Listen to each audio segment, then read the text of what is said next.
Welcome to everyone. आज आसतु आज class रे आमे माने ओटीईटी निमंते किछि गुड़िए सर्ट क्वेश्चन डिस्कसन करबा जहाँकि इतिहास रही। विशेषकर देखा गले यह क्लास टी राज्य सरकार द्वारा करा जाउथिबा समस्त प्रकार प्रवेशिका एवं नियुक्ति परीक्षा जो कि इतिहास प्रश्न आसुछि समस्त परीक्षा गुड़िक उपयोगी। वर्तमान ये क्लास टी आमे आलोचना करबा। जदि आपण माने वर्तमान सुधा चैनल टी को सब्सक्राइब करि नाहंती प्रथमे चैनल टी को सब्सक्राइब करि नियंतु। क्वेश्चन नंबर 138 रही अंधकवि सूरदास कौन रचना कर प्रसिद्ध अर्जन करछन्ति। विभिन्न प्रकार लेखक अच्छा जो मैंने निर्दिष्ट लेखापी अत्यधिक प्रसिद्ध अटंती। तन्मध्य सूरदास से अंध थे किंतु कवि थे तो तांकर लेखा सूरसागर से प्रसिद्ध अटंती। फतेहपुर सिक्री राजप्रासाद निम्नोक्त केउं पत्थर निर्मित होता। तो जो राजप्रासाद अच्छी स्थापत्य अच्छी सब अलग अलग पत्थर निर्मित होता है। तन्मध्य फतेहपुर सिक्री राजप्रासाद लाल पत्थर निर्मित होता। अकबर दरबार श्रेष्ठ संगीतज्ञ किए थे। अकबर दरबार श्रेष्ठ संगीतज्ञ थे तानसेन। दिल्ली लाल किलार निर्माता भाव किए प्रसिद्ध अर्जन करिसेंति। जेपरि भाव आम पूर्व जानी कुतुब मीनार कुतुबुद्दीन ऐबक आरंभ करते इल्तुतमिश शेष करते। से दिल्ली जो लाल किला अच्छी ताहाकू शाहजहान निर्माण करते। शाहजहान आग्रार जो रही आमर ताजमहल रही मुमताज स्मृति निर्माण करते। शाहजहान दिल्ली लाल किला निर्माण करते आग्रार ताजमहल निर्माण करते। से ताजमहल टी सप्त आश्चर्य मध्य स्थान पाई। क्यों राजपूत राजा जहांगीर सहित संधि कर वश्यता स्वीकार करते से होउछन्ति अमर सिंह। क्यों शताब्दी प्रारंभ में बाबर भारत आक्रमण करते। बाबर 16 शताब्दी आरंभ में भारत आक्रमण करते। बाबर राणा सिंह को केउठारे परास्त करते। बाबर राणा सिंह को खानवा ठारे परास्त करते। राणा सिंह को से जो घरगरा युद्ध खानवा युद्ध पानीपत युद्ध तीनोटी युद्ध से करते। तन्मध्य राणा सिंह को खानवा युद्ध में परास्त करते। शेरशाह भारत में केउ साम्राज्य प्रतिष्ठा करते। शेरशाह भारत में अफगान साम्राज्य प्रतिष्ठा करते। बाबरनामा केउ भाषा लिखित होइछि। बाबरनामा तुर्की भाषा लिखित होइछि। हुमायून केउ शासकों को परास्त करथिले। हुमायून बहादुर शाह शासकों को परास्त करथिले। केते ख्रीष्टाब्द हुमायून पुनर्बार दिल्ली सिंहासन अधिकार करथिले। हुमायून पुनर्बार 1555 ख्रीष्टाब्द दिल्ली सिंहासन अधिकार करथिले। हुमायून जीवन अति संघर्षमय थिला। से बारंबार राजगादी च्युत होइथिले एवं बारंबार हारुथिले। तांको सहित तांकर पुत्र पत्नी मध्य देशांतर भोगिबाक बाध्य होइथिले। जहा फल कि अकबर तांको जीवनर बहुत क्षण तांको बापांकर कष्ट देखिछन्ति। हुमायून शब्दर अर्थ कौन। हुमायून शब्दर अर्थ होउछि भाग्यहीन। चौसा युद्ध केते ख्रीष्टाब्द संगठित होइतिला। चौसा युद्ध 1539 ख्रीष्टाब्द संगठित होइतिला। राजपूत राज्य अंबर वर्तमान केउ नाम रे परिचित। विभिन्न राज्य अछि तार पुरातन एवं नूतन नाम रही। तन्मध्य राजपूत राज्य अंबर जयपुर नाम रे परिचित। अकबर कृषक मानक उत्पादन केते अंश भू राजस्व रूपे नेउथिले। 1/3 अंश भू राजस्व रूपे नेउथिले। मोगल शासन काल मुसलमान समाज केते भाग विभक्त होइतिला। 4 भाग। सिहा सुन्नी यही प्रकार तांकर समाज 4 भाग विभक्त होइतिला। अकबर मनसबदारी मानक केते भाग विभक्त करथिले। 33 भाग विभक्त करथिले। शेरशाह केते ख्रीष्टाब्द मृत्युवरण करथिले। शेरशाह 1540 ख्रीष्टाब्द मृत्युवरण करथिले। बाबर केते ख्रीष्टाब्द मृत्युवरण करथिले। बाबर 1530 ख्रीष्टाब्द मृत्युवरण करथिले। भक्ति गीत गुड़िक मध्य प्रसिद्ध प्रेम बाटिका की रचना करथिले। रसखां प्रेम बाटिका रचना करथिले। या गोटे गोटे क्वेश्चन बारंबार आसे एटा को भलसे अपन मन रखिबे। रसखां प्रेम बाटिका रचना करथिले। अंधकवि सूरदास सूरसागर रचना करथिले। जहांगीर दरबार श्रेष्ठ चित्रकर भाव में किए ख्याति लाभ करते। से होउछन्ति बिशन दास। बिशन दास श्रेष्ठ चित्रकर जहांगीर दरबार में। हल्दीघाट युद्ध में मोगल मान नेतृत्व किए नहीं। हल्दीघाट युद्ध में मोगल मानकर नेतृत्व मानसिंह नहीं। हल्दीघाट युद्ध भारत को दीर्घ दिन शासन कर मोगल वंशर नाम क्यों शब्द आसी। मोगल शब्द आसी। मनसबर अर्थ कौन। पदवी। मनसब जो शब्द रही तार अर्थ हूँ पदवी। दीन इलाहीर प्रकृत अर्थ कौन। यार अर्थ हूँ स्वर्गीय विश्वास। अर्थात अकबर जो सब धर्म समन्वय कर गोटे पुस्तक रचना करते से पुस्तक नाम था दीन इलाही। यार अर्थ हूँ स्वर्गीय विश्वास। আকବର କେବେ ଫତେପୁର ସିକ୍ରିଠାରେ ଧର୍ମାଲୋଚନା ପାଇଁ ଇବାଦତଖାନା ନାମକ ଏକ ଉପାସନା ଗୃହ ନିର୍ମାଣ କରିଥିଲେ? ଏହା 1575ରେ ନିର୍ମାଣ କରିଥିଲେ। ଫତେପୁର ସିକ୍ରିଠାରେ ସେହି ଉପାସନା ଗୃହର ନାଁ ହେଉଛି ଇବାଦତଖାନା। ଆଇନ-ଇ-ଆକବରୀ ଗ୍ରନ୍ଥ ନିମ୍ନୋକ୍ତ କେଉଁ ଭାଷାରେ ରଚନା କରାଯାଇଥିଲା? ଏହା ପାର୍ସୀ ଭାଷାରେ ରଚନା କରାଯାଇଥିଲା। ଆକବରଙ୍କର ଏଇ ଯେଉଁ ଗ୍ରନ୍ଥଟି ଆଇନ-ଇ-ଆକବରୀ, ଏହା ପାର୍ସୀ ଭାଷାରେ ରଚନା କରାଯାଇଥିଲା। ମାରୱାଡ଼ର ରାଜପୁତମାନେ କାହା ନେତୃତ୍ୱରେ ଔରଙ୍ଗଜେବଙ୍କ ସହିତ ଅସୀମ ବୀରତ୍ୱର ସହ ଯୁଦ୍ଧ କରିଥିଲେ ମାତ୍ର ତାଙ୍କର ଅଧୀନତା ସ୍ୱୀକାର କରିନଥିଲେ? ଯୁଦ୍ଧ କରିଥିଲେ ଔରଙ୍ଗଜେବଙ୍କ ସହିତ, ଔରଙ୍ଗଜେବଙ୍କ ବିରୋଧରେ, କିନ୍ତୁ ତାଙ୍କର ଅଧୀନ ସ୍ୱୀକାର କରିନଥିଲେ। ସେ ହେଉଛନ୍ତି ଦୁର୍ଗାଦାସଙ୍କ ନେତୃତ୍ୱରେ। ସାର୍ ଟମାସ ରୋ କେଉଁ ମୋଗଲ ଶାସକ ଦରବାରକୁ ଆସିଥିଲେ? ଜାହାଙ୍ଗୀରଙ୍କ ଦରବାରକୁ। ଏହା ଗୋଟେ ଗ୍ରୀନ୍ କୋଶ୍ଚିନ୍, ଏଭରଗ୍ରୀନ୍ କୋଶ୍ଚିନ୍ ବାରମ୍ବାର ଆସେ। ସାର୍ ଟମାସ ରୋ ଜାହାଙ୍ଗୀରଙ୍କ ଦରବାରକୁ ଆସିଥିଲେ। ଆକବରଙ୍କ ଶାସନ କାଳରେ ଦେୱାନ କେଉଁ ବିଭାଗର ମୁଖ୍ୟ ଥିଲେ? ଆକବରଙ୍କ ଶାସନ କାଳରେ ଦେୱାନ ଅର୍ଥ ବିଭାଗର ମୁଖ୍ୟ ଥିଲେ। ଆକବରଙ୍କ ଶାସନ କାଳରେ ରାଷ୍ଟ୍ରଭାଷା କ'ଣ ଥିଲା? ପାର୍ସୀ ଥିଲା। ପାର୍ସୀ ଭାଷାରେ ମଧ୍ୟ ସେ ଆଇନ-ଇ-ଆକବରୀ ଲେଖା ଯାଇଥିଲା। ଆକବର ଶିକ୍ଷିତ ନଥିଲେ। ସେ କେବଳ ନିଜ ନାମଟି ଆକବର ଦସ୍ତଖତ କରିବା ଜାଣିଥିଲେ। ଆଉ କୌଣସି ଶବ୍ଦ, କୌଣସି ଲେଖା ଲେଖିପାରୁନଥିଲେ। ଅନ୍ୟମାନେ ଲେଖୁଥିଲେ ତାଙ୍କ ପାଇଁ। ଆକବର ହିନ୍ଦୁମାନଙ୍କ ଉପରୁ କେଉଁ କର ଉଠାଇ ଦେଇଥିଲେ? ଜିଜିଆ କର। ଜିଜିଆ କର ହେଉଛି ଅଣ ମୁସଲମାନଙ୍କ ଠାରୁ ଆଦାୟ କରାଯାଉଥିବା କର। ହିନ୍ଦୁମାନଙ୍କ ପାଇଁ ମଧ୍ୟ ଲାଗୁଥିଲା। ଏହାକୁ ଧର୍ମ କର ବୋଲିକି କୁହାଯାଉଥିଲା ମଧ୍ୟ। କିଏ ଆକବରଙ୍କ ରାଜସ୍ୱ ମନ୍ତ୍ରୀ ଥିଲେ? ଆକବରଙ୍କର ରାଜସ୍ୱ ମନ୍ତ୍ରୀ ଥିଲେ ତୋଡରମଲ, କିନ୍ତୁ ତାଙ୍କର ଅଭିଭାବକ ଥିଲେ ବୈରାମ ଖାଁ। ତେଣୁକରି ଏ କୋଶ୍ଚିନ୍ଟି ବାରମ୍ବାର ଆସେ। ଆକବରଙ୍କ ରାଜସ୍ୱ ମନ୍ତ୍ରୀ ତୋଡରମଲ, ଅଭିଭାବକ ବୈରାମ ଖାଁ। ପ୍ରାଚ୍ୟ ଓ ପାଶ୍ଚାତ୍ୟ ଦର୍ଶନ ସମନ୍ୱିତ ଅଧ୍ୟୟନ ବିନା ପ୍ରକୃତ ଜ୍ଞାନ ସମ୍ଭବ ନୁହେଁ। କିଏ କହିଥିଲେ? ସ୍ୱାମୀ ଦୟାନନ୍ଦ ସରସ୍ୱତୀ। ଅର୍ଥାତ୍ ପ୍ରାଚ୍ୟ ପାଶ୍ଚାତ୍ୟ ଦର୍ଶନ, ଅର୍ଥାତ୍ ପ୍ରାଚ୍ୟ କହିଲେ ପୂର୍ବ ଭାଗରେ ଥିବା ଯେଉଁ ସମସ୍ତ ଦେଶ ରାଜ୍ୟ ସମୂହ, ପାଶ୍ଚାତ୍ୟ କହିଲେ ପଶ୍ଚିମରେ ଥିବା ଦେଶ ରାଜ୍ୟ ସମୂହ। ଉଭୟର ଦର୍ଶନ ମିଶିଲେ ପ୍ରକୃତ ଜ୍ଞାନ ସମ୍ଭବ। କାହା ବୁଦ୍ଧି ବଳରେ ଦକ୍ଷିଣ ଭାରତରେ ଇଂରେଜମାନଙ୍କର ଆସ୍ଥାନ ଦୃଢ଼ ହୋଇଥିଲା? ଲର୍ଡ଼ କ୍ଲାଇଭ୍ ବଙ୍ଗଭଙ୍ଗ କରିଥିଲେ। ଲର୍ଡ଼ କ୍ଲାଇଭ୍ ଯେଉଁ ପୂର୍ବ ଭାଗରେ ଭାରତର ବିଭିନ୍ନ ପ୍ରକାର ବିଦ୍ରୋହ ସୃଷ୍ଟି କରିଥିଲେ ଏବଂ କ୍ଲାଇଭ୍ଙ୍କ ଅଧୀନତାରେ ମଧ୍ୟ ତାଙ୍କର ବୁଦ୍ଧି ବଳରେ, ତାଙ୍କର କ୍ୟାପ୍ଟେନସିପ୍ରେ ମଧ୍ୟ ଇଂରେଜମାନେ ଦକ୍ଷିଣ ଭାରତରେ ନିଜର ଆସ୍ଥାନ ଦୃଢ଼ କରିଥିଲେ। କେଉଁ ଯୁଦ୍ଧରେ ଫରାସୀମାନେ ଇଂରେଜମାନଙ୍କ ଦ୍ୱାରା ପରାଜିତ ହେଲେ? ଏହି ଯୁଦ୍ଧଟି ହେଉଛି ୱାଣ୍ଡିୱାସ୍ ଯୁଦ୍ଧ। ଅର୍ଥାତ୍ ଦକ୍ଷିଣ ଭାଗରେ ଯେଉଁ ଯୁଦ୍ଧ ହୋଇଥିଲା ତାକୁ ୱାଣ୍ଡିୱାସ୍ ଯୁଦ୍ଧ କୁହାଯାଏ। ଫରାସୀମାନେ ଇଂରେଜମାନଙ୍କ ଦ୍ୱାରା ପରାଜିତ ହୋଇଥିଲେ ୱାଣ୍ଡିୱାସ୍ ଯୁଦ୍ଧରେ। 1740-1756 ଖ୍ରୀଷ୍ଟାବ୍ଦ ପର୍ଯ୍ୟନ୍ତ ବଙ୍ଗର ନବାବ କିଏ ଥିଲେ? ସେ ଥିଲେ ଆଲିବର୍ଦୀ ଖାଁ। ବଙ୍ଗରୁ ହିଁ ପ୍ରଥମେ ବ୍ରିଟିଶ ଭିତ୍ତିପ୍ରସ୍ତର ସ୍ଥାପନ ହୋଇଥିଲା। ରବର୍ଟ କ୍ଲାଇଭ୍ ସିରାଜଙ୍କ ବିରୋଧରେ କେବେ ଯୁଦ୍ଧ ଘୋଷଣା କଲେ? 1757ରେ ରବର୍ଟ କ୍ଲାଇଭ୍ ସିରାଜ ଉଦ୍ଦୌଲାଙ୍କ ବିରୋଧରେ ଯୁଦ୍ଧ ଘୋଷଣା କରିଥିଲେ। ପଲାସି ଯୁଦ୍ଧ ପରେ କିଏ ବଙ୍ଗର ନବାବ ହେଲେ? ମୀର ଜାଫର ବିଶ୍ୱାସଘାତକତା କରିଥିଲେ। ସେ ପଲାସି ଯୁଦ୍ଧରେ ସିରାଜ ଉଦ୍ଦୌଲା ହାରିଗଲା ପରେ ସେ ଇଂରେଜମାନଙ୍କ ସହିତ ସନ୍ଧି କରିଥିଲେ। ସେ ସିରାଜ ଉଦ୍ଦୌଲାଙ୍କୁ ସହଯୋଗ କରିନଥିଲେ, କିନ୍ତୁ ଇଂରେଜମାନଙ୍କର ପକ୍ଷ ନେଇ ନିଜେ ହିଁ ସିରାଜକୁ ଆକ୍ରମଣ କରିଥିଲେ। ତ ମୀର ଜାଫରଙ୍କ ପୁତ୍ର ମିରନ ସିରାଜ ଉଦ୍ଦୌଲାଙ୍କୁ ପରେ ବନ୍ଦିଶାଳରେ ହତ୍ୟା କରିଥିଲା। ତ ମୀର ଜାଫର ଯେଉଁଭଳି ଭାବରେ ବିଶ୍ୱାସଘାତକତା କରିଥିଲେ, ପରବର୍ତ୍ତୀ ସମୟରେ ମଧ୍ୟ ସେ ସେହି ବିଶ୍ୱାସଘାତକତାର ଶିକାର ହୋଇଥିଲେ। 3 ଜଣ ଭାରତୀୟ ଶାସକ କେବେ ମିଳିତ ହୋଇ ଇଂରେଜମାନଙ୍କ ବିରୋଧରେ ଲଢ଼ିଥିଲେ? 1764। ଦ୍ୱୈତ ଶାସନ ବ୍ୟବସ୍ଥା କିଏ ପ୍ରଚାର କରିଥିଲେ? କ୍ଲାଇଭ୍ ଦ୍ୱୈତ ଶାସନ ବ୍ୟବସ୍ଥା, ଡାଇରେକ୍ଟ ସିଷ୍ଟମ ଯେଉଁଟା।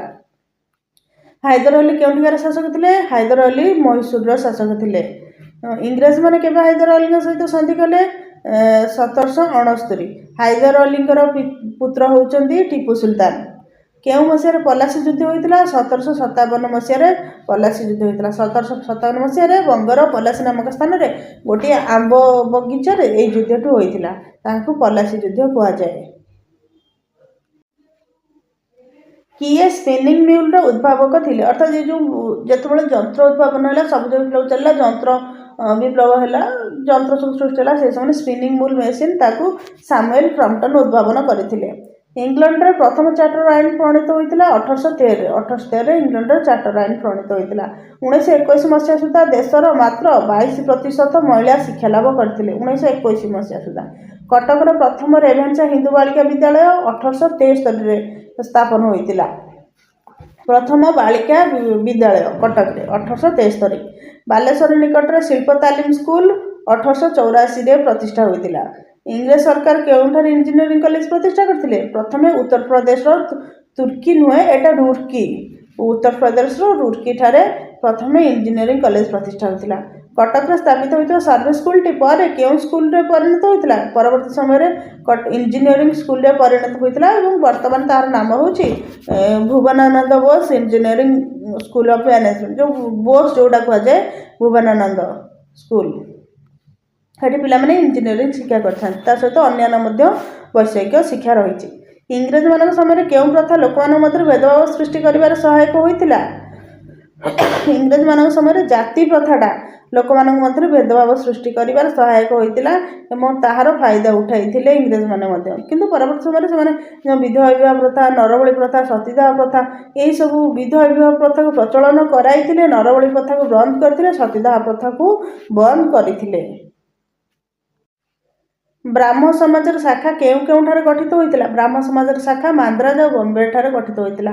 टीपू सुल्तान का पिता थे हैदर अली। सामंत सन्धि प्रथा भारत में किए प्रचलन करते वेलसेली वेलसेली भारत में सामंत सन्धि प्रथा प्रचलन करते। शांतिपूर्ण उपाय देशीय राज्यगुड़ी इंग्रेज शासनाधीन करने केउं नीति प्रयोग कराइथिला राज्य सत्वलोप नीति। शांतिपूर्ण उपाय देशीय राज्यगुड़ी को इंग्रेज शासनाधीन करने क्यों नीति प्रयोग कराइथिला तो सामंत सहित संधि करुले द्वैत शासन राजस्वत्वलोप नीति। राजस्वत्वलोप नीति बल से नियम थिला जे गोटे राजांकर जदि कौन पिला न हुए तेज से पोष्य ग्रहण करें ना से राजांकर साम्राज्य इंग्रेज साम्राज्य में मिसीज। सामंत संधि द्वारा कौन होता ना सामंत सहित से संधि करुले सामंत मैंने निज राज्यर सुरक्षा निजर खर्चर इंग्रेज सैन्य मान रखुले एवं जदि इंग्रेज मान पाउना दबार समर्थ हो तेज राज्य इंग्रेज मान सहित मिसी जाऊला। क्यों इंग्रेज सेनाध्यक्ष नेतृत्व में ओडिशा इंग्रेज शासनाधीन है कर्नेल हार्कोट अधीन 1803 ओडिशा इंग्रेज शासनाधीन होता। इंग्रेज मैंने केवे ओडिशा अधिकार कले इंग्रेज मैंने 1803 ओडिशा अधिकार कले। मृत स्वामी के चितार विधवा पत्नी झांस देवा प्रथा को कौन कहला सतीदाह प्रथा अर्थात से जाणिक मन ना जबरदस्ती पोड़ी दौले सतीदाह प्रथा कहुला। लॉर्ड बेंटिंग उद्यम सतीदाह प्रथा भारत लोप करा एवं राजा राममोहन राय से योगदान देते समाज संस्कार आंदोलन से करते। भारत सतीदाह प्रथा किए उठाई लॉर्ड बेंटिंग तो आगर संपूर्ण ना हूँ लॉर्ड विलियम बेंटिंग। ठक मान कठोर भाव में किए दमन करते लॉर्ड बेंटिंग।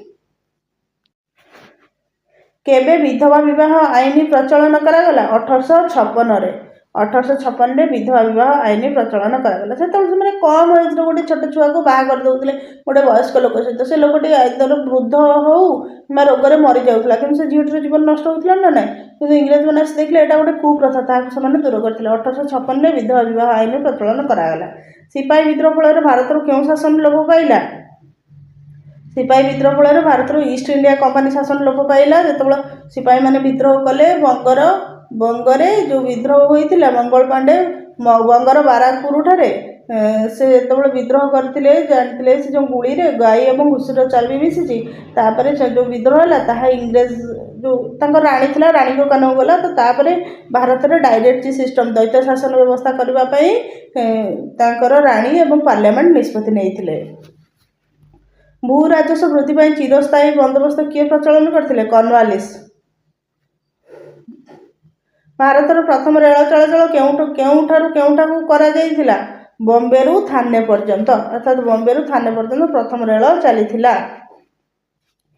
जो भू राजस्व व्यवस्था चिरस्थायी बंदोबस्त रही कौन प्रति वर्ष जदि ए वर्ष कर नदेला कर वृद्धि पाइब प्रति वर्ष माने कौन जमीपाई कर दिज्व तो यह भू राजस्व वृद्धि चिरस्थायी बंदोबस्त करते 10 वर्ष देवे 12 वर्ष देवे किंतु अधिक परिमाण देवे यही प्रकार व्यवस्था कराइथिला। क्या परामर्श बेंटिक भारत में इंग्रेज शिक्षा प्रचलन करते लॉर्ड मैकेल परामर्श मैकलेस मिनिट्स मैकलेस मिनिट्स कहुए से गोटे सुपारिश कमिटी थिला जहाँकि इंग्रेज माने भारत में इंग्रेज शिक्षा प्रचलन करते बेंटिक इंग्रेज शिक्षा प्रचलन करते कि उद्देश्य था केवल किराणी सृष्टि करवा कहीं भारत में कौन कागजपत्र काम करने इंग्लैंड किराणी आने कष्ट पड़ता प्रथम उद्देश्य था इंग्रेज शिक्षा प्रचलन कर भारत में किसी गोटे किराणी सृष्टि करवा। एशियाटिक सोसाइटी केउठार स्थापन करा जायतिला कोलकाता रे। केउ मसीहारे भारत में इंग्रेज शिक्षा प्रचलन कराइतिला 1785 रे। केबे ईस्ट इंडिया कंपनी गठित होइतिला 1600 ख्रीष्टाब्द भारत में इंग्रेज ईस्ट इंडिया कंपनी गठित होइतिला। इंग्लैंड राजा द्वितीय चार्ल्स पोर्तुगीज राजकन्या को विवाह कर निम्नोक्त केउ अंचल यौतुक रूपे पाइथिले। तो इंग्लैंड जो राजा थिले से समय पोर्तुगीज जो राजकन्या थिले पोर्तुगीज जड़े शासक से बॉम्बे अंचल को शासन करथिले। तो ताको अधीन रे बॉम्बे अंचल थिला जो ताकर कन्या ताका ना थिला कैथरीन। कैथरीन को विवाह कर इंग्रेज इंग्लैंड राजा द्वितीय चार्ल्स पोर्तुगीज राजकन्या कैथरीन को विवाह करथिले। विवाह करने समय से कौन करथिले से समय जो पोर्तुगीज जो शासक जी कि बॉम्बे को अधीन रे रखिथिले से तांको कन्या को उपहार स्वरूप यौतुक स्वरूप बॉम्बे अंचल को देइथिले। राजस्व तलोप नीति बल ओडिशार केउ अंचल इंग्रेज साम्राज्यभुक्त है। राजस्व तलोप नीति बल संबलपुर अर्थात संबलपुर राजांकर संतान नथिला तेणुकरी ओडिशार प्रथमे संबलपुर राजस्व तलोप नीति बल इंग्रेज साम्राज्यभुक्त है। केबे डच ईस्ट इंडिया कंपनी गठित होइतिला 1602 रे डच ईस्ट इंडिया कंपनी गठित होइतिला। केउ अंचल रे वांडीवास युद्ध होइतिला कर्नाटक अंचल रे। तो ये अंचल रे वांडीवास युद्ध होइतिला दक्षिण भारत रे। पलास युद्ध पर क्लाइव क्या बंगर नवाब कराइथिले पलास युद्ध पर क्लाइव मिर्जाफर को बंगर नवाब कराइथिले कहीं से सहित संधि कर सिराजउद्दौला को परास्त करथिले। ईस्ट इंडिया कंपनी बंगर केउ नदी कूल फोर्ट विलियम दुर्ग निर्माण करथिले हुगुली नदी कूल फोर्ट विलियम दुर्ग हुगुली नदी कूल अच्छी। केउ युद्ध में अनवर उद्दीन परास्त निहत होते द्वितीय कर्नाटक समर में अनवर उद्दीन परास्त ता सहित निहत अर्थात कौन हत्या कर दि जाता से मृत्युवरण करते। सप्तवर्षीय युद्ध केउ ख्रीष्टाब्द आरंभ होता 1757 मसीह सप्तवर्षीय युद्ध आरंभ होता अर्थात ये युद्ध 7 वर्ष लगिकी कंटिन्यू भाव में युद्ध संगठित हो चलता। किए टीपू को राजधानी सेरिंगापतम अधिकार करते एटा सेरिंगापतम नुहे या सेरिंगापतनम टीपू सुल्तान को राजधानी सेरिंगापतनम लॉर्ड कॉर्नवालिस राजधानी सेरिंगापतनम को अधिकार करते। शिल्प विप्लव केउं देश आरंभ होता शिल्प विप्लव प्रथम इंग्लैंड देश आरंभ होता। चिरस्थायी बंदोबस्त प्रथम केउंठार प्रचलन होता बंगरे ही प्रथम चिरस्थायी बंदोबस्त प्रचलन होता। हस्तशिल्पर अधोगति जो कारीगर मैंने क्या निर्भर कले कृषि उपर हस्तशिल्प से बंद कर दिगला तेणुक जो लुगा सूता काटा ये करवा सब बंद कर दिगला तेणुक से कृषि उपर निर्भर कले।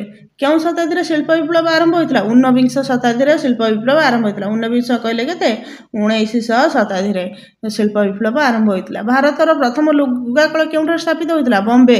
तो ये बॉम्बेर रिसरा ठारे प्रथमे लुगाकल स्थापित होता। ओडिशा रे नौंक दुर्भिक्ष केबे पड़ता 1866 1866 नौंक दुर्भिक्ष पड़ता। ए मसीहाटी हूँ 1866 किंतु यहाँ 9 अंक कहीं कहुए तार गोटे कारण अच्छी। जितेबाला पुरीर जो गजपति शासन करते राजा कपिलेन्द्र देवंकर से समय जो राजा जी थे पुरीर गजपति से गजपति राजांकर शासनर 9म वर्ष से शासन आरंभ कर 8 वर्ष बीती जाता 9 नंबर वर्ष में दुर्भिक्ष पड़े 1866 ताकू 9 अंक दुर्भिक्ष बोली कहुए। भारतर प्रथम झोटकल केबे स्थापित होता भारतर प्रथम झोटकल 1855 बंग ठारे स्थापित होता। 9 अंक दुर्भिक्ष सॉरी एठी मु भूल कहीदेली 9 अंक दुर्भिक्ष समय जो राजा थिले से राजा होचंदी दिव्यसिंह देव। 9 अंक दुर्भिक्ष समय ओडिशार राजा किए थे ओडिशार राजा थिले दिव्यसिंह देव। भारत में नील चाष केउठार आरंभ होता भारत में नील चाष प्रथम बंग और बिहार में आरंभ होता। इंग्रेज मैंने कहते तो मैंने नील चाष कर आम तुम किणिकी नबू किंतु परवर्ती समय क्षति सहार नील किणी नथिले प्रथम भारत स्वाधीनतार आंदोलन आरंभ होता। भारतर प्रथम झोटकल केउठार स्थापित होता मुझे भूल कही जो लुगाकल बॉम्बे ठारे स्थापित होता बॉम्बे ठार स्थापित होता ठीक अच्छे किंतु जो रिसरा कहीदे तो रिसराटा हूँ झोटकल या आमर रही बंगरे रही कहीं से नील चाष होता तो से झोटकल स्थापित होता बंगर जो रिसरा ठारे। वेद मान केउं वेदर संगीतमय प्रार्थना गुड़िक रही साम वेदर जो ऋक् साम यजुर अथर्व अथर्व वेदर भूत प्रेत संपर्क रही साम वेदर संगीतमय तेणुक प्रश्न आसे केउं वेदर भूत प्रेत और तंत्र मंत्र संबंध रही अथर्व वेद और साम वेद संगीतमय। ନିମ୍ନୋକ୍ତ ଶବ୍ଦମାନଙ୍କ ମଧ୍ୟରୁ କେଉଁ ଶବ୍ଦଟି କୃଷ୍ଣ ଆୟସ ଶବ୍ଦର ଅର୍ଥ? ଏହା ହେଉଛି ଲୁହ। ଲୁହ କାହିଁକି ନା କଳା, କୃଷ୍ଣ ଆୟସ ବୋଲିକିରି କହିଲେ ଲୁହାକୁ ବୁଝାଯାଏ। ମୌର୍ଯ୍ୟ ଶାସନ ପୂର୍ବରୁ ଓ ନିମ୍ନୋକ୍ତ କେଉଁ ବଂଶ ମଗଧରେ ଶାସନ କରୁଥିଲେ? ମୌର୍ଯ୍ୟ ଶାସନ ପୂର୍ବରୁ ନନ୍ଦ ବଂଶ ମଗଧରେ ଶାସନ କରୁଥିଲେ। କିଏ ମଗଧରୁ ନନ୍ଦ ବଂଶ ଲୋପ କରିବା ପାଇଁ ଶପଥ ନେଇଥିଲେ? ସେ ହେଉଛନ୍ତି ଚାଣକ୍ୟ। ଚାଣକ୍ୟ ନନ୍ଦ ବଂଶ ଲୋପ କରିବାକୁ ଶପଥ ନେବାର ଗୋଟେ କାରଣ ଅଛି। ଯେତେବେଳେ ଭାରତକୁ ଆଲେକଜାଣ୍ଡର ଯେଉଁ ମେନେଣ୍ଡର ଯେଉଁ ଅନ୍ୟାନ୍ୟ ବାହ୍ୟ ଆକ୍ରମଣକାରୀମାନେ ଥିଲେ, ସେମାନେ ଭାରତକୁ ଆକ୍ରମଣ କରିବା ପାଇଁ ଆସୁଥିଲେ। ସେ ସମୟରେ ଚାଣକ୍ୟ କ'ଣ ଥିଲେ?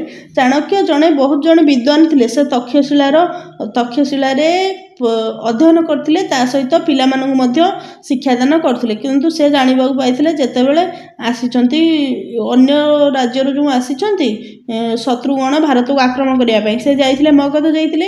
ସେ ମଗଧ ଯିବା ପରେ ସେ ସମୟରେ ସେ ଶାସନରେ ବସିଥିଲେ ଧନାନନ୍ଦ। ସେ ଧନାନନ୍ଦକୁ ଜଣେଇଥିଲେ ଯେ ଏଇଭଳି ଭାବରେ ବାହାରୁ ଆକ୍ରମଣକାରୀମାନେ ଆସୁଛନ୍ତି, ଭାରତ ଆକ୍ରମଣ କରିବା ପାଇଁ ଆପଣ ପଦକ୍ଷେପ ନିଅନ୍ତୁ।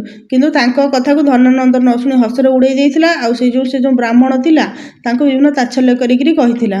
ସେହି ସମୟରେ ଚାଣକ୍ୟଙ୍କର ଯେଉଁ ଜଟା ବାନ୍ଧିଥିଲେ ଜଟାଟି ଖୋଲି ଯାଇଥିଲା। ଜଟା ଖୋଲିଯିବାର ଅର୍ଥ ମାନେ ଅତ୍ୟନ୍ତ ଅପମାନ ସୂଚକ।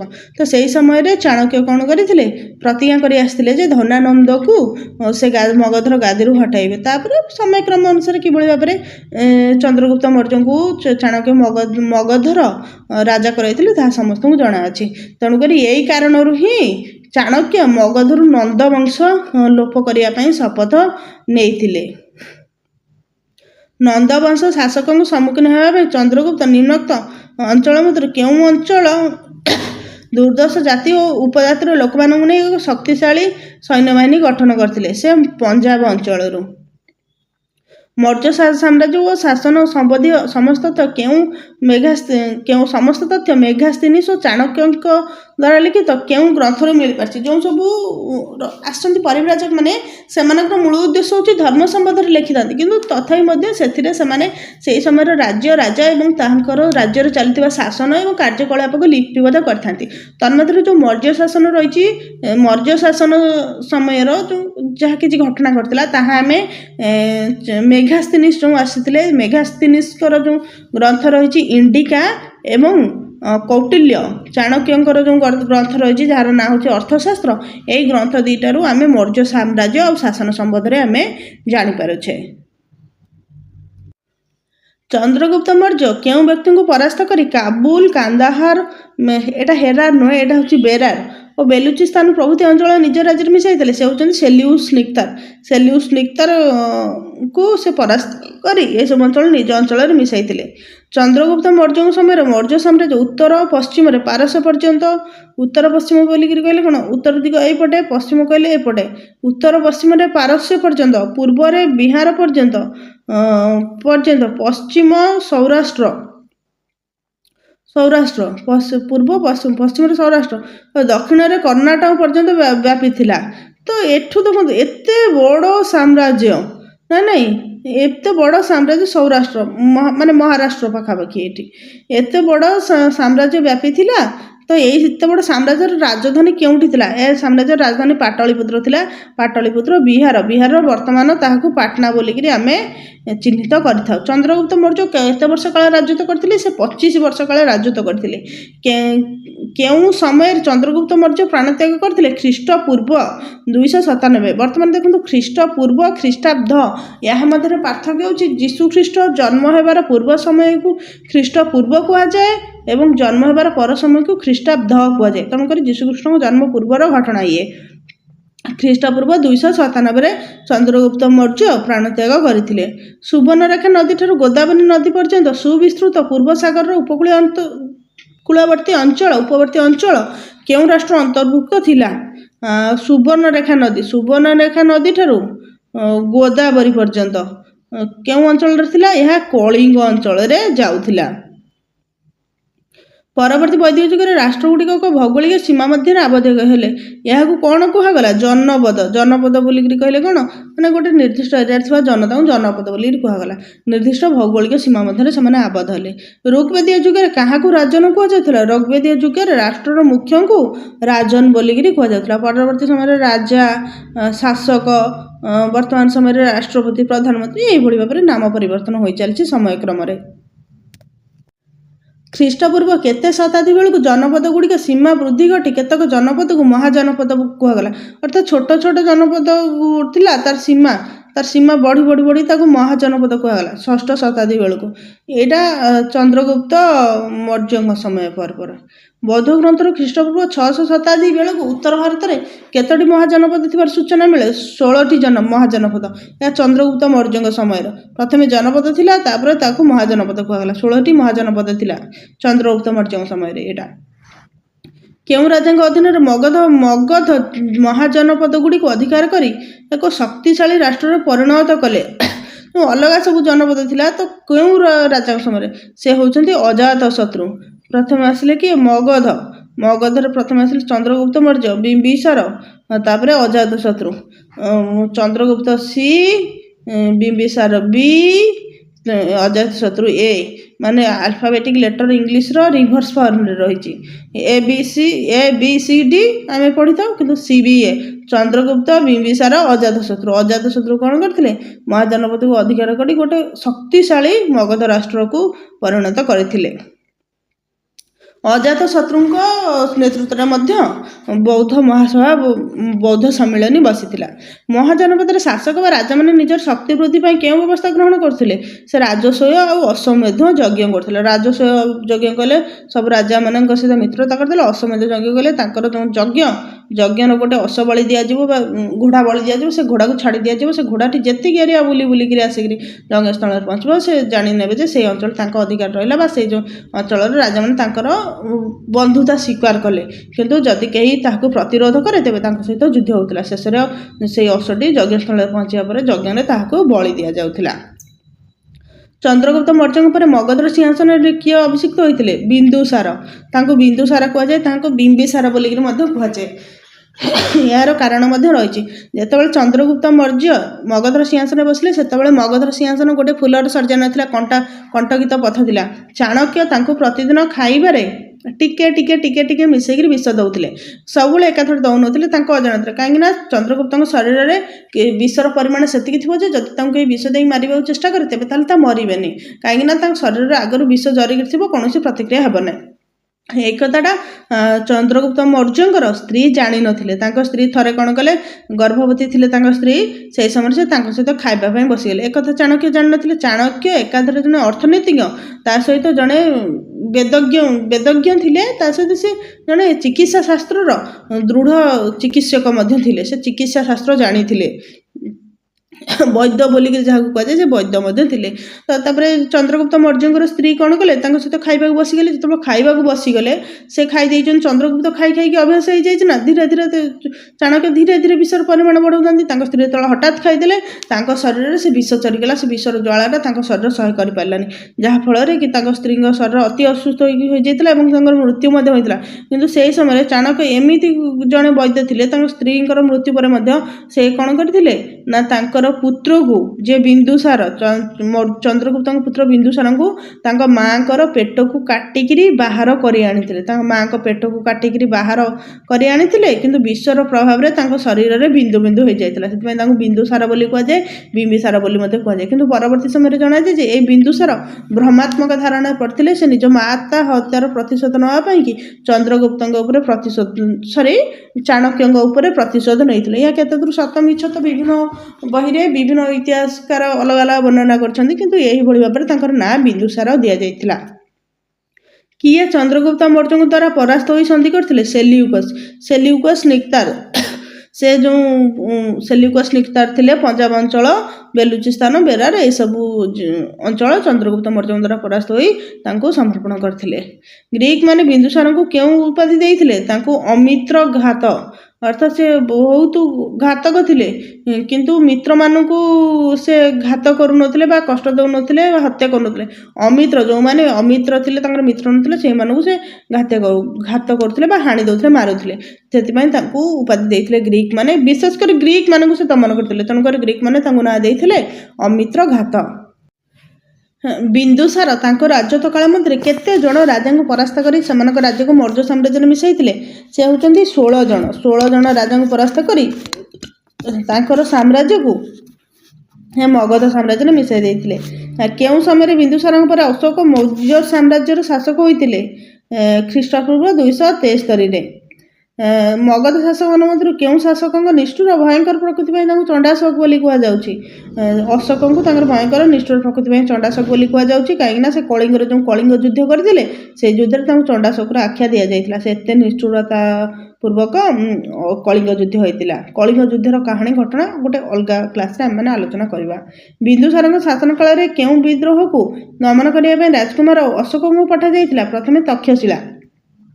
ତକ୍ଷଶିଳାରେ ବିଦ୍ରୋହ ହୋଇଥିଲା। ତକ୍ଷଶିଳାର ବିଦ୍ରୋହକୁ ଦମନ କରିବା ପାଇଁ ଅଶୋକଙ୍କୁ ପଠାଯାଇଥିଲା। ବିନ୍ଦୁସାର ପଠାଇଥିବା ବିଦ୍ରୋହକୁ ଦମନ କରିବାକୁ ଅଶୋକ କେଉଁ ପ୍ରାଦେଶିକ ଶାସନକର୍ତ୍ତା ରୂପେ ନିଯୁକ୍ତ ହୋଇଥିଲେ? ସେ ଉଜ୍ଜୟିନୀର ପ୍ରାଦେଶିକ ଶାସନକର୍ତ୍ତା ରୂପେ ନିଯୁକ୍ତ ହୋଇଥିଲେ। କେଉଁ କାରଣ ପାଇଁ ବିନ୍ଦୁସାରଙ୍କ ମୃତ୍ୟୁ ପରେ ଅଶୋକ ମଗଧ ସିଂହାସନ ଆରୋହଣ କରିଥିଲେ ମଧ୍ୟ ଦୀର୍ଘ 4 ବର୍ଷ ପରେ ଅଭିଷେକ ଉତ୍ସବ ପାଳନ ହୋଇଥିଲା? ସିଂହାସନ ପାଇଁ ଭାତୃବିବାଦ ଲାଗିଥିଲା। ତାଙ୍କର ଭାଇମାନେ ଯେଉଁ ଥିଲେ ସେମାନେ ମଧ୍ୟ ସିଂହାସନ ନେବା ପାଇଁ ଚାହିଁଥିଲେ। ଅଶୋକ ଯୋଗ୍ୟ ଥାଇ ମଧ୍ୟ ତାଙ୍କୁ ରାଜା କରାଇ ଦେବା ପାଇଁ ଚାହୁଁନଥିଲେ। ଭାତୃବିବାଦ ଲାଗିଥିଲା। ଅନ୍ୟ ଭାଇମାନଙ୍କୁ ମାରି ସେ ରାଜା ହୋଇଥିଲେ। କେଉଁ କାରଣ ପାଇଁ ଅଶୋକ କଳିଙ୍ଗ ଆକ୍ରମଣ କରିଥିଲେ? କଳିଙ୍ଗର ବାଣିଜ୍ୟ ସମ୍ପଦ ଭରପୁର ଥିବାରୁ, ଅର୍ଥନୈତିକ ସ୍ଥିତି, କଳିଙ୍ଗ ଶକ୍ତିଶାଳୀ ସ୍ୱାଧୀନ, ମଗଧ ସାମ୍ରାଜ୍ୟର ଅର୍ଥନୈତିକ ସ୍ଥିତିକୁ ସୁଦୃଢ଼ କରିବା ପାଇଁ। ଅର୍ଥାତ୍ ଯେଉଁ ଏମିତି ଥିଲା ଏଇ ଜାଗାରେ ଯେଉଁ ବିହାର ଥିଲା, ଏଠି ଓଡ଼ିଶା ଥିଲା। ଓଡ଼ିଶାରେ ଏଠି ଥିଲା ଯେଉଁ ସାମୁଦ୍ରିକ ବାଣିଜ୍ୟ କରିବା ପାଇଁ ଯେଉଁ ବନ୍ଦର ଥିଲା। ମଗଧ ଯେହେତୁ ଏଇଠି ରହିଲା, ଏଇ ଓଡ଼ିଶା ଦେଇକିରି ଗତି କଲେ ସେ ଦକ୍ଷିଣ ଭାରତକୁ ପହଞ୍ଚିବ। ତେଣୁକରି ତା ସହିତ ଏଇ ବନ୍ଦର ଗୁଡ଼ିକ ମଧ୍ୟ ତାର ଅଧୀନକୁ ଆସିଲେ ଅଧିକ ଅର୍ଥନୈତିକ ସ୍ଥିତି ଉନ୍ନତି ଘଟିବ। ସେଥିନିମନ୍ତେ ମଗଧ ସାମ୍ରାଜ୍ୟର ଅର୍ଥନୈତିକ ସ୍ଥିତିକୁ ସୁଦୃଢ଼ କରିବା ପାଇଁ ଯେଉଁ ଅଶୋକ କଳିଙ୍ଗ ଆକ୍ରମଣ କରିଥିଲେ। କେଉଁ ସମୟରେ ଅଶୋକ କଳିଙ୍ଗ ଆକ୍ରମଣ କରିଥିଲେ? ଖ୍ରୀଷ୍ଟପୂର୍ବ 261ରେ।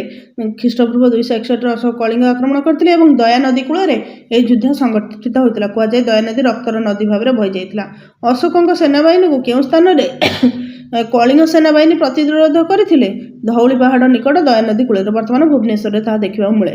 ଧଉଳି ପାହାଡ଼ ଯେଉଁ ଦୟା ନଦୀ ରହିଛି ଖୋର୍ଦ୍ଧାରେ। କଳିଙ୍ଗ ଯୁଦ୍ଧରେ ଅଶୋକ କଳିଙ୍ଗର କେତେ ଲୋକଙ୍କୁ ନିହତ କରିଥିଲେ? 1 ଲକ୍ଷ ଲୋକଙ୍କୁ। ଜଣାଯାଉଛି ଯେ ବହି ଅନୁସାରେ 1 ଲକ୍ଷ, କିନ୍ତୁ ତାଠାରୁ ଅଧିକ ଲୋକ ମରିଥିଲେ କି କ'ଣ ସେ ସମ୍ପର୍କରେ ସଠିକ୍ ତଥ୍ୟ ଜଣାଯାଇ ନାହିଁ। କଳିଙ୍ଗ ଯୁଦ୍ଧରେ ମଗଧ ସେନା କଳିଙ୍ଗର କେତେ ଲୋକଙ୍କୁ ବନ୍ଦୀ କରିଥିଲେ? 1.5 ଲକ୍ଷ ଲୋକଙ୍କୁ। କିଏ ଚନ୍ଦ୍ରଗୁପ୍ତ ମୌର୍ଯ୍ୟଙ୍କ ଉପଦେଷ୍ଟା ତଥା ପ୍ରଧାନମନ୍ତ୍ରୀ ଥିଲେ? କୌଟିଲ୍ୟ। କୌଟିଲ୍ୟ କହିଲେ ତାଙ୍କୁ ବିଷ୍ଣୁଗୁପ୍ତ କୁହାଯାଏ, ଚାଣକ୍ୟ ବୋଲିକି ମଧ୍ୟ କୁହାଯାଏ, କୌଟିଲ୍ୟ ବୋଲିକି ମଧ୍ୟ କୁହାଯାଏ। କେଉଁ ଶାସକ ମେଘାସ୍ତିନିସକୁ ଚନ୍ଦ୍ରଗୁପ୍ତ ମୌର୍ଯ୍ୟଙ୍କ ରାଜସଭାକୁ ପ୍ରେରିତ କରିଥିଲେ? ସେଲ୍ୟୁକସ୍ ନିକ୍ତାର। ସେଲ୍ୟୁକସ୍ ନିକ୍ତାର ତାଙ୍କର ଜଣେ ପରିବ୍ରାଜକ ମେଘାସ୍ତିନିସକୁ ଚନ୍ଦ୍ରଗୁପ୍ତ ମୌର୍ଯ୍ୟଙ୍କ ରାଜସଭାକୁ ପ୍ରେରିତ କରିଥିଲେ। କାହିଁକିନା ସେଲ୍ୟୁକସ୍ ନିକ୍ତାରଙ୍କ ସହିତ ବନ୍ଧୁତ୍ୱ କରି ସେ ସେଲ୍ୟୁକସ୍ ନିକ୍ତାରଙ୍କୁ ତଡ଼ି ଦେଇକି ପଞ୍ଜାବ ବେରାର ଅଞ୍ଚଳ ଚନ୍ଦ୍ରଗୁପ୍ତ ଅଧିକାର କରିନେଇଥିଲେ। ପରବର୍ତ୍ତୀ ସମୟରେ ସେ ତାଙ୍କର ଯାହା ମଧ୍ୟ ବନ୍ଧୁତ୍ୱ ସୂତ୍ରରେ ରହୁ ସେ ମେଘାସ୍ତିନିଙ୍କୁ ଚନ୍ଦ୍ରଗୁପ୍ତ ମୌର୍ଯ୍ୟଙ୍କ ରାଜସଭାକୁ ପ୍ରେରଣ କରିଥିଲେ। ମେଘାସ୍ତିନିସ୍ କେଉଁ ଦେଶର ରାଷ୍ଟ୍ରଦୂତ ଥିଲେ? ଦେଖିବାକୁ ଗଲେ ସେଲ୍ୟୁକସ୍ ନିକ୍ତାର ମଧ୍ୟ ଗ୍ରୀକ୍ ଦେଶର ଥିଲେ, ମେଘାସ୍ତିନିସ୍ ମଧ୍ୟ ଗ୍ରୀକ୍ ଦେଶର। ସେ ଗ୍ରୀସ୍ ଦେଶର ବା ଗ୍ରୀକ୍ ଦେଶର। ମେଘାସ୍ତିନିସ୍ ଚନ୍ଦ୍ରଗୁପ୍ତ ମୌର୍ଯ୍ୟଙ୍କ ଦରବାରକୁ ଆସି କେତେ ବର୍ଷ ରହି ବିଭିନ୍ନ ତଥ୍ୟ ସଂଗ୍ରହ କରିଥିଲେ? 5 ବର୍ଷ ରହିଥିଲେ। ସେଲ୍ୟୁକସ୍ ନିକ୍ତାର ମେଘାସ୍ତିନିସକୁ ଚନ୍ଦ୍ରଗୁପ୍ତଙ୍କ ଦରବାରକୁ ପଠାଇଥିଲେ। ଏହା ବାରମ୍ବାର କୋଶ୍ଚିନ୍ ଆସେ। କେଉଁ ଗ୍ରନ୍ଥରେ ମୌର୍ଯ୍ୟ ରାଜତ୍ୱ ଶାସନ ବ୍ୟବସ୍ଥା ରାଜପ୍ରସାଦ ପାଟଳିପୁତ୍ର ନଗରର ବର୍ଣ୍ଣନା କରାଯାଇଛି? ଇଣ୍ଡିକାରେ। ମେଘାସ୍ତିନିସ୍ଙ୍କ ଇଣ୍ଡିକାରେ। କଳିଙ୍ଗ ଯୁଦ୍ଧଜନିତ ମୃତ୍ୟୁ, ରକ୍ତପାତ, କ୍ଷୟକ୍ଷତି ଓ ଆହତ ସୈନ୍ୟମାନଙ୍କର ଆର୍ତ୍ତନାଦ ଅଶୋକଙ୍କ ହୃଦୟରେ କେଉଁ ପରିବର୍ତ୍ତନ ଆଣିଥିଲା?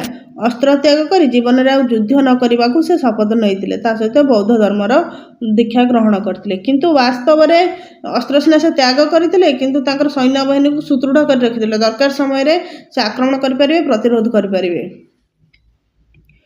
କେଉଁ ଯୁଦ୍ଧ ଅଶୋକଙ୍କୁ ଚଣ୍ଡାଶୋକରୁ ଧର୍ମାଶୋକରେ ପରିଣତ କରିଥିଲା? କଳିଙ୍ଗ ଯୁଦ୍ଧ। କଳିଙ୍ଗର କାରୁବାକିଙ୍କୁ ପାଇବା ପାଇଁ କଳିଙ୍ଗର କୈବର୍ତ୍ୟ ରାଜକୁମାରୀ କାରୁବାକିଙ୍କୁ ପାଇବା ପାଇଁ ସେ କଳିଙ୍ଗ ଆକ୍ରମଣ କରିଥିଲେ ବୋଲି କୁହାଯାଏ। କିନ୍ତୁ ଏହା ଗୋଟେ କାରଣ। ଅନ୍ୟ କାରଣ ହେଉଛି ଅର୍ଥନୈତିକ ସ୍ଥିତି ସୁଦୃଢ଼ କରିବା ପାଇଁ ଏବଂ ତାହା ମୁଖ୍ୟ କାରଣ।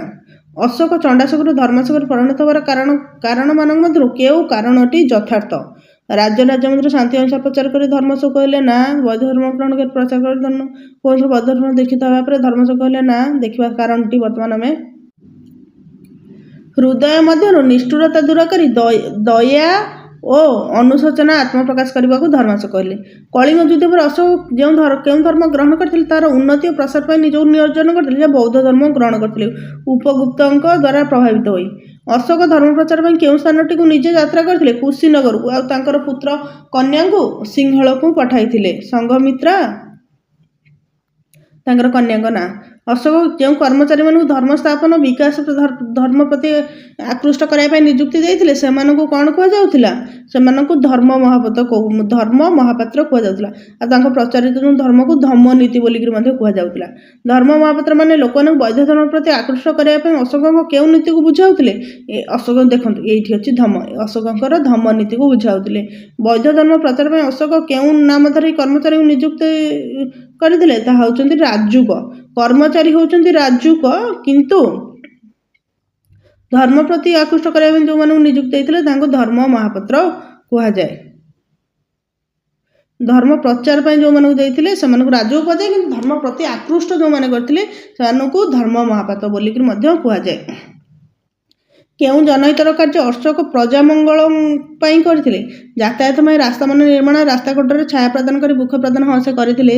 ଅନେକ ସ୍ଥାନରେ ଔଷଧ ଜାତୀୟ ବୃକ୍ଷଲତାର ବଗିଚା କରିଥିଲେ। ପାନୀୟ ଜଳ ଯୋଗାଇବା ପାଇଁ କୂପ ଖୋଳାଇଥିଲେ ପଥିକମାନଙ୍କ ବିଶ୍ରାମ ପାଇଁ ପାନ୍ଥଶାଳାମାନ ନିର୍ମାଣ କରିଥିଲେ। ଉପରୋକ୍ତ ସମସ୍ତ ଏସବୁ ଅଶୋକ କରିଥିଲେ କିନ୍ତୁ ଆଉ ସବୁଠାରୁ ଗୋଟେ ମୋଷ୍ଟ ଇମ୍ପୋର୍ଟାଣ୍ଟ କ୍ୱେଶ୍ଚିନ୍ ହେଉଛି ଭାରତରେ ପ୍ରଥମ ପଶୁ ଚିକିତ୍ସାଳୟ କିଏ ସ୍ଥାପନ କରିଥିଲେ ପଶୁ ଚିକିତ୍ସାଳୟ ଅଶୋକ ସ୍ଥାପନ କରିଥିଲେ। ଦେଖନ୍ତୁ ମୁଁ କହିଲି ବର୍ତ୍ତମାନ ସେ କ୍ୱେଶ୍ଚିନ୍ଟା ମଧ୍ୟ ଏଥିରେ ଅଛି। ଜନହିତକର କାର୍ଯ୍ୟଗୁଡ଼ିକ ମଧ୍ୟରୁ କେଉଁ କାର୍ଯ୍ୟଟି ଅଶୋକ ମନୁଷ୍ୟ ଓ ପଶୁମାନଙ୍କ ଉଦ୍ଦେଶ୍ୟରେ ସ୍ଥାପନ କରିଥିଲେ ଚିକିତ୍ସାଳୟ ସ୍ଥାପନ। ବିଶ୍ୱର ପ୍ରଥମ ପଶୁ ଚିକିତ୍ସାଳୟ ଅଶୋକ ସ୍ଥାପନ କରିଥିଲେ।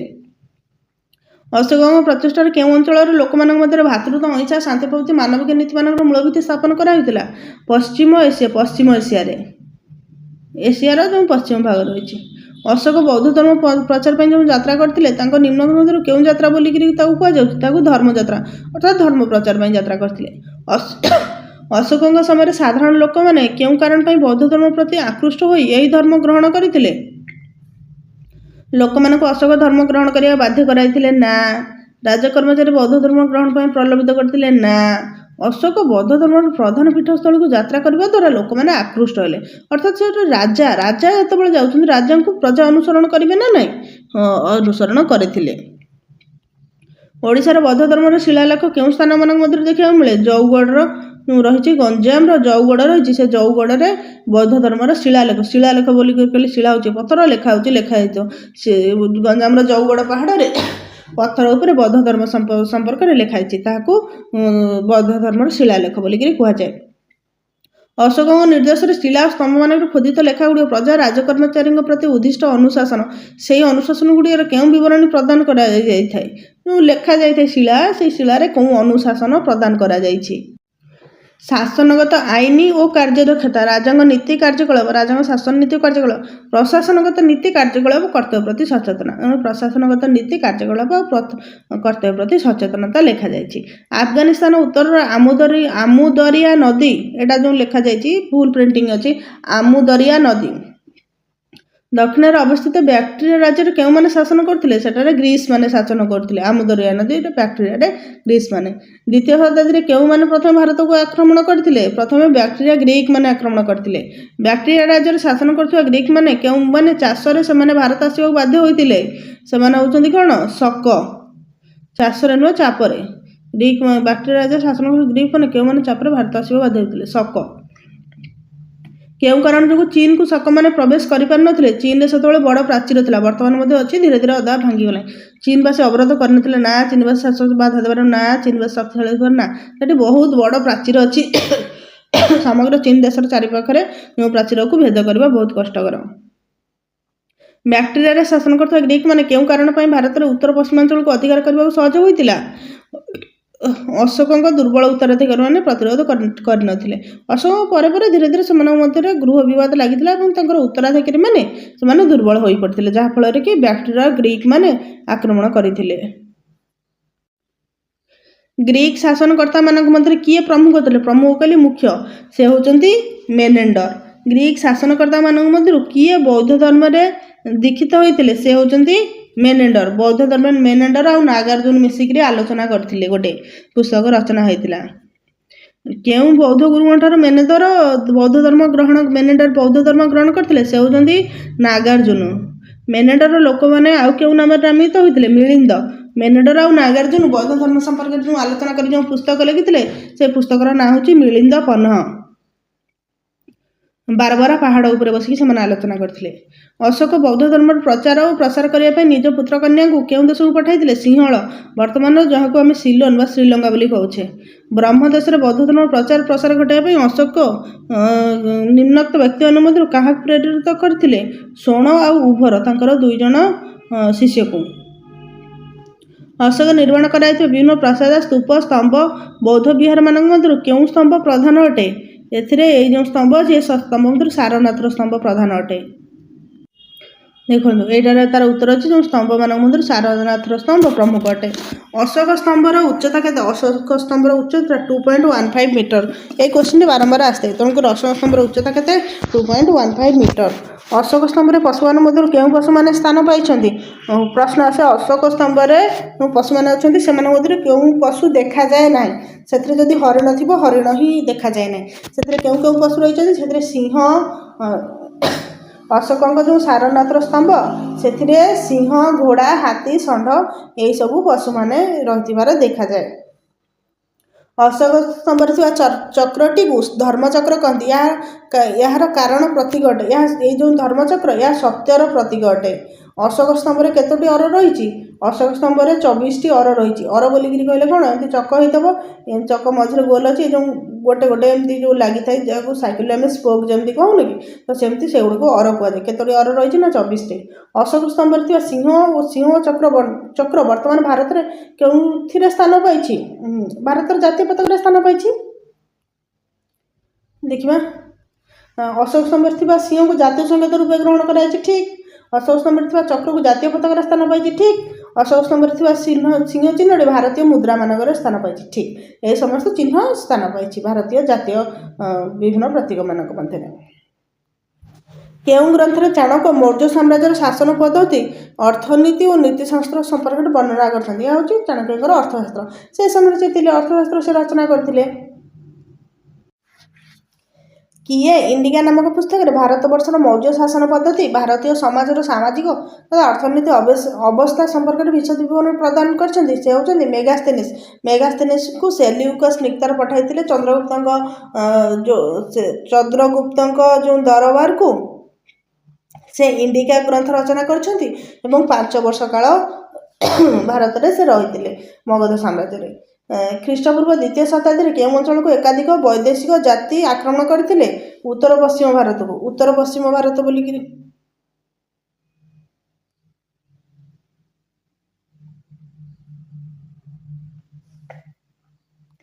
এই କୋଶ୍ଚିନ୍ର ଆନ୍ସର୍ଟା ଆମେ ଜାଣିଲେ। ଇଣ୍ଡିକା ଗ୍ରନ୍ଥ ମେଗାସ୍ଥିନିସ୍ ରଚନା କରିଥିଲେ। ସେଲ୍ୟୁକସ୍ ନିକ୍ତାର ତାଙ୍କୁ ପଠାଇଥିଲେ ଏବଂ ଚନ୍ଦ୍ରଗୁପ୍ତଙ୍କ ଦରବାରରେ ସେ 5 ବର୍ଷ କାଳ ରହିଥିଲେ ଏବଂ ଚନ୍ଦ୍ରଗୁପ୍ତଙ୍କ ଯେଉଁ ସାମ୍ରାଜ୍ୟର ମୌର୍ଯ୍ୟ ସାମ୍ରାଜ୍ୟର ସମସ୍ତ କଥା ଲେଖି ଯାଇଥିଲେ। 2ୟ ଶତାବ୍ଦୀ ବେଳକୁ କେଉଁ ଅଞ୍ଚଳକୁ ଏକାଧିକ ବୈଦେଶିକ ଜାତି ଆକ୍ରମଣ କରିଥିଲେ? ଏହା ହେଉଛି ଉତ୍ତର ପଶ୍ଚିମ ଭାରତକୁ। ସେତେବେଳେ ସମୟରେ ମୌର୍ଯ୍ୟ ସାମ୍ରାଜ୍ୟ ଅଶୋକଙ୍କ ଉତ୍ତରାଧିକାରୀମାନେ ଦୁର୍ବଳ ହୋଇପଡ଼ିବାରୁ ବ୍ୟାକ୍ଟ୍ରିୟର ଗ୍ରୀକ୍ ମାନେ ଆକ୍ରମଣ କରିଥିଲେ। ବ୍ୟକ୍ତିମାନଙ୍କ ମଧ୍ୟରୁ କିଏ ଜାତୀୟ କଂଗ୍ରେସର ସଂଗ୍ରାମୀ ଗୋଷ୍ଠୀର ବ୍ୟକ୍ତି ଥିଲେ? ଜାତୀୟ କଂଗ୍ରେସର ସଂଗ୍ରାମୀ ଗୋଷ୍ଠୀର ବ୍ୟକ୍ତି ହେଉଛନ୍ତି ବିପିନ ଚନ୍ଦ୍ର ପାଲ ଥିଲେ। ତୁମେ 1765 ମସିହାରେ ଆମେରିକାର ଉପନିବେଶର ଅଧିବାସୀ ଥିଲ। ସେହି ସମୟରେ ତୁମେ ଏକ ଜମି କିଣିବା ପାଇଁ ଦଲିଲ ପ୍ରସ୍ତୁତ କରି ସେହି ଦଲିଲଟି ଉପରେ ନିର୍ଦ୍ଧାରିତ ଷ୍ଟାମ୍ପ ଲଗାଇଥିଲ। ସେହି ଷ୍ଟାମ୍ପ ବାବଦ ଅର୍ଥ କେଉଁ ଦେଶର ସରକାର ନେବେ? ସେ ଷ୍ଟାମ୍ପ ବାବଦ ଅର୍ଥ ଇଂଲଣ୍ଡ ସରକାର ନେବେ, କାହିଁକିନା ଇଂଲଣ୍ଡ ସରକାର ଆମେରିକାର ଉପନିବେଶରେ ରାଜ କରୁଥିଲେ। ସ୍ୱାଧୀନତାର ଘୋଷଣାପତ୍ର ଉକ୍ତିଟି କେଉଁ ଦେଶକୁ ଜନ୍ମ ଦେଇଥିଲା? ଯୁକ୍ତରାଷ୍ଟ୍ରର ଆମେରିକାକୁ। ଫ୍ରାନ୍ସର ଶାସକମାନେ ଇଂଲଣ୍ଡ ସହିତ 7 ବର୍ଷ ଧରି ଯୁଦ୍ଧ ଚଳାଇଥିଲେ, ଫଳରେ ରାଜକୋଷ ଶୂନ୍ୟ ହୋଇପଡ଼ିଥିଲା ଏବଂ ପୂର୍ବ ଶାସକମାନେ ଅନ୍ୟ ଦେଶରୁ ଋଣ ସଂଗ୍ରହ କରିଥିଲେ। ଏସବୁ ଭରଣା କରିବା ପାଇଁ ବିଭିନ୍ନ କର ପ୍ରଜାମାନଙ୍କଠାରୁ ଆଦାୟ କରୁଥିଲେ। କେଉଁ କରମାନ କୃଷକମାନେ ଦେବା ପାଇଁ ପଡ଼ୁଥିଲା? ମୃତ୍ୟୁ କର। ଦେଖନ୍ତୁ ମାନେ ଏତେ କ୍ରୁର ନୃଶଂସ ଥିଲେ, ସେମାନେ ଯୁଦ୍ଧ କରି ସବୁ ପଇସା ହରାଇ ଦେଲେ, କିନ୍ତୁ ଭାରତରେ କ'ଣ କଲେ ନା ଯେଉଁ ତାଙ୍କର ଯେଉଁ ଲୋକମାନେ ଥିଲେ ଲୋକମାନଙ୍କୁ ମୃତ୍ୟୁ କର, ଜଣେ ମରିବା ପାଇଁକି ବି କର ଦେଇକିରି ମରିବ। ଚୋଳମାନଙ୍କର ଗ୍ରାମ ପରିଷଦକୁ କ'ଣ କୁହାଯାଉଥିଲା? ଚୋଳମାନଙ୍କର ଗ୍ରାମ ପରିଷଦକୁ ନାଡ଼ କୁହାଯାଉଥିଲା। କେଉଁଠି ପାଣ୍ଡ୍ୟ ରାଜ୍ୟର ବୃହତ୍ତମ ବନ୍ଦର ଥିଲା? କୟଲ। କୟଲ କହିଲେ ସେ ସମୟରେ ଯେଉଁ ବନ୍ଦର ନାଁ ଥିଲା ତା ନାଁ ଥିଲା କୟଲ। ତାହା ହେଉଛି କ'ଣ? ପାଣ୍ଡ୍ୟ ରାଜ୍ୟର ବୃହତ୍ତମ ବନ୍ଦର। କୟଲ ବୋଲିକିରି କହିବାକୁ ଦେଖିଲେ ବର୍ତ୍ତମାନ ଯେଉଁ ଗୁଜୁରାଟ ସାଇଡ଼୍ରେ ସେଇଟା ରହୁଛି, ସେଇ ବନ୍ଦରକୁ କୟଲ ବନ୍ଦର କୁହାଯାଉଛି। କିଏ ତାମିଲ ଭାଷାରେ ରାମାୟଣ ରଚନା କରିଥିଲେ? କମ୍ପାନ। କମ୍ବାନ ନୁହେଁ, ତାଙ୍କୁ କମ୍ପାନ ବୋଲିକିରି ମଧ୍ୟ କୁହାଯାଏ। ସେ ତାମିଲ ଭାଷାରେ ରାମାୟଣ ରଚନା କରିଥିଲେ। ଖଜୁରାହ ମନ୍ଦିର କେଉଁ ରାଜାମାନଙ୍କ ଦ୍ୱାରା ନିର୍ମିତ ହୋଇଥିଲା? ଚାନ୍ଦେଲ ବଂଶର ରାଜାମାନଙ୍କ ଦ୍ୱାରା। ଅଭିନବ ଗୀତ ଗୋବିନ୍ଦ କିଏ ରଚନା କରିଥିଲେ? ପୁରୁଷୋତ୍ତମ ଦେବ। ଗୋହିରୀ ଟିକିରାଠାରେ ଯୁଦ୍ଧରେ କିଏ ନିହତ ହୋଇଥିଲେ? ଗୋହିରୀ ଟିକିରାଠାରେ ମୁକୁନ୍ଦ ଦେବ ଯୁଦ୍ଧରେ ନିହତ ହୋଇଥିଲେ। କାହିଁକିନା ସେ ଯେତେବେଳେ ଯୁଦ୍ଧ ଲଢ଼ୁଥିଲେ ସେ ସମୟରେ ତାଙ୍କୁ ସମ୍ବାଦ ମିଳିଥିଲା ତାଙ୍କର ପୁତ୍ର ହମ୍ବୀର ଦେବଙ୍କ ନିହତ ହୋଇଛି। ସେଇ ଦୁଃଖରେ ସେ ନିଜର ଶକ୍ତି ସାମର୍ଥ୍ୟ ହରାଇଥିଲେ ଏବଂ ତାଙ୍କୁ ହତ୍ୟା କରାଯାଇଥିଲା। ତୃତୀୟ ପାନିପତ ଯୁଦ୍ଧ କେଉଁ ଖ୍ରୀଷ୍ଟାବ୍ଦରେ ହୋଇଥିଲା? 1761 ଖ୍ରୀଷ୍ଟାବ୍ଦରେ। କିଏ 1435 ଖ୍ରୀଷ୍ଟାବ୍ଦରେ ସିଂହାସନ ଆରୋହଣ କରିଥିଲେ? କପିଳେନ୍ଦ୍ର ଦେବ। ଗୀତାକୁ ମରାଠୀ ଭାଷାରେ କିଏ ଲେଖିଥିଲେ? ସେ ହେଉଛନ୍ତି ଜ୍ଞାନେଶ୍ୱର। ତାଙ୍କୁ ସନ୍ଥ ଜ୍ଞାନେଶ୍ୱର ବୋଲି ମଧ୍ୟ କୁହାଯାଏ।